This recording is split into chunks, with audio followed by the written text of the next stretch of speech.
Hello everyone, welcome to our channel. আজকে আমরা যাচ্ছি নদীর ধারে ব্লগ ভিডিও বানানোর জন্য। তো ভিডিওতে আজকে অনেক মজা রয়েছে, ভিডিওটি না কেটে সম্পূর্ণ দেখার অনুরোধ রইল।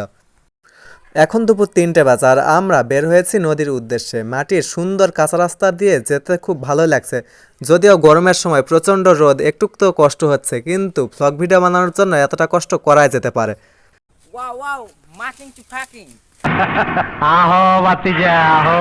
ভিডিওর শুরুতে আমাকে কিভাবে ভেঙালা ওয়াহাব কাকু আপনারা তো দেখতে পাচ্ছেন। আমার এক বন্ধু জাহাঙ্গীর, ওর বাসায় আজকে সুন্দরী সুন্দরী মেয়ে আসছে, পুরাই একবারে স্ক্রিনের মেয়েগুলোর মতো। বলেন কি? জাহাঙ্গীরের নানি আইছে রে, ঢোকো রে, জাহাঙ্গীরের নানি আইছে, মিষ্টি খাবো, ঢোকো।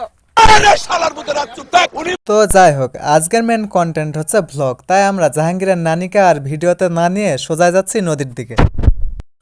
তো আমরা এখন চলে আসছি নদীর ধারে। দেখতেই পাচ্ছেন যে পিছনে একটা আঁকাবাঁকা নদী, এটা যমুনা নদীর শাখা। তো এটা হচ্ছে আমাদের হিলি বর্ডারের মধ্যে পড়ে, হিলি বর্ডারের ঘাসুরিয়া গ্রামের পাশ দিয়ে বয়ে গেছে নদীটা। তো আমরা এখানে আসছি ঘুরতে।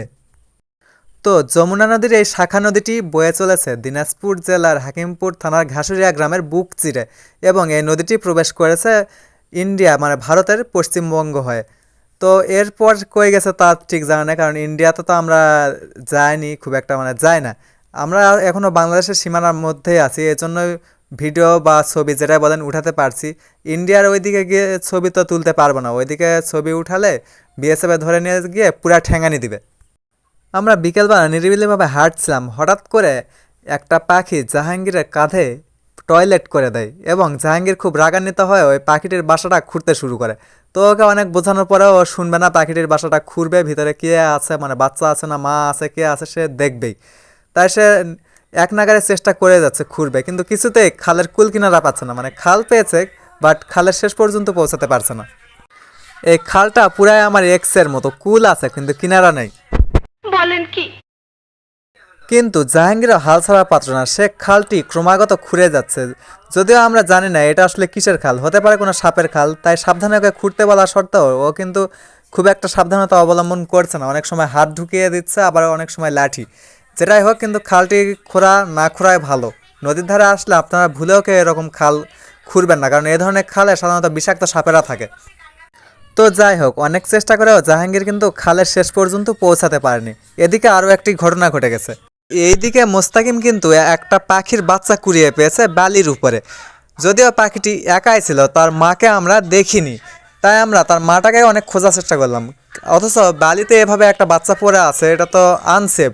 আমরা আশঙ্কা করছিলাম যে এটা উপরের কোনো খাল থেকে পড়ে গেছে, তাই আমরা চেষ্টা করছিলাম পাখিটিকে খালের মধ্যে ঢুকিয়ে দেওয়ার জন্য।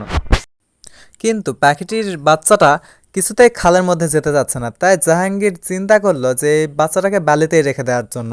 আমিও তাই ভাবলাম, কিন্তু আমার সাথে যার বন্ধুরা আসলো তারা কিছুতেই পাখিটিকে এমনি ছেড়ে যেতে চাচ্ছে না, তারা চাচ্ছে পাখিটিকে একটি সেফ জোনে রাখতে। পাখিটিকে কেউ বলছে বাসায় নিয়ে যাওয়ার জন্য, আবার কেউ বলছে খালের মধ্যে ঢুকে দেওয়ার জন্য। তো অবশেষে আমাদের মধ্যে সবাই মিলে সিদ্ধান্ত নিলাম যে পাখিটিকে একটি খালের মধ্যে ঢুকিয়ে দেবো। কিন্তু ঘটনা ঘটলো অন্যরকম। পাখিটিকে আমরা খালের মধ্যে রেখে যাই, কিন্তু পরের দিন হয় কি, আমরা বুঝতে পারি যে এটা একটা সাপের খাল, আর পাখিটির বাচ্চাটিও আর বেঁচে ছিল না। আফসোস, পাখিটিকে বাঁচাতে আমরা পারলাম না, উল্টে আমরা পাখির বাচ্চাটার ক্ষতি করে ফেললাম। তো আপনারা কখনো নদীর ধারে আসলে যদি এরকম বালির উপরে কোনো পাখির বাচ্চা দেখেন, সেটাকে নিয়ে আবার কোনো আমাদের মতো বোকামি করে গর্তের মধ্যে ঢুকিয়ে দেন না। আসলে গর্তে অনেক বিষাক্ত সাপ থাকে যা পাখির বাচ্চাকে খেয়ে ফেলে। এজন্য এই পাখিরা সাধারণত বালুতে ডিম পাড়ে, ওখানে বাচ্চা দেয়, এবং এদের বাচ্চার বডি কালারটা যেটা থাকে একদম হচ্ছে বালির সঙ্গে মিশে যায়, বোঝাই যায় না যে ওখানে কোনো পাখি আছে। খুব ভালো করে দেখলে তখনই বোঝা যায়। চলুন এবার একটু ছোটোবেলা থেকে ঘুরে আসা যাক। মনে আছে ছোটোবেলায় আমরা কিভাবে ধুলো দিয়ে খেলা করতাম? তো মাটির এরকম কাঁচা রাস্তা গ্রামে পাওয়া যায়, আর এ ধরনের ধুলো দিয়ে খেলা ছোটোবেলাতে প্রচুর খেলতাম, তাই এখন বড় হয়েও সেই অভ্যাসটাকে বাদ দিতে পারিনি। আর আপনারা যারা এই খেলাটি খেলেননি, ভালো করে দেখুন এই খেলাটি কীভাবে খেলতে হয়। প্রথমে দুই দিক থেকে দুইজন আসবেন, তারপরে ধুলো দিয়ে এভাবে মারামারি করে একবার বোম ব্লাস্ট করবেন, আর মাঝখানে এভাবে চরকির মতো ঘুরতে ঘুরতে একবারে মাটিতে শোয়াই দেবেন। যে শোয়াই দিতে পারবে সেই জিতে যাবে, এটাই হচ্ছে খেলার নিয়ম। কিন্তু আফসোস হলো এখানে কেউ কাউকে শোয়াতে পারেনি, শুধুই খেলে যাচ্ছে, ধুলা উড়িয়ে যাচ্ছে, এতটাই বাস। আর এদিকে মুস্তাকিম কিন্তু জাহাঙ্গীরকে দৌড়াতে দৌড়াতে অনেক দূর পর্যন্ত নিয়ে গিয়েছিল, যা আমরা রেকর্ডই করতে পারিনি। ধুলোর মধ্যে এরকম খেলা শহরে থাকতে আমি খুব মিস করতাম, কিন্তু গ্রামে যখন এসে পড়েছি এ ধরনের খেলা তো আর না খেলে তো যাওয়া যায় না। আসলে আমাদের ছোটোবেলা অনেক সোনালি ছিল এবং অনেক সুন্দর ছিল। যখন আমাদের হাতে স্মার্টফোন ছিল না তখন আমরা এভাবেই খেলা করতাম। অথচ এই দিনগুলো আস্তে আস্তে হারিয়ে যাচ্ছে মাটির কাঁচা রাস্তা এবং হারিয়ে যাচ্ছে আমাদের সেই ছোটোবেলা।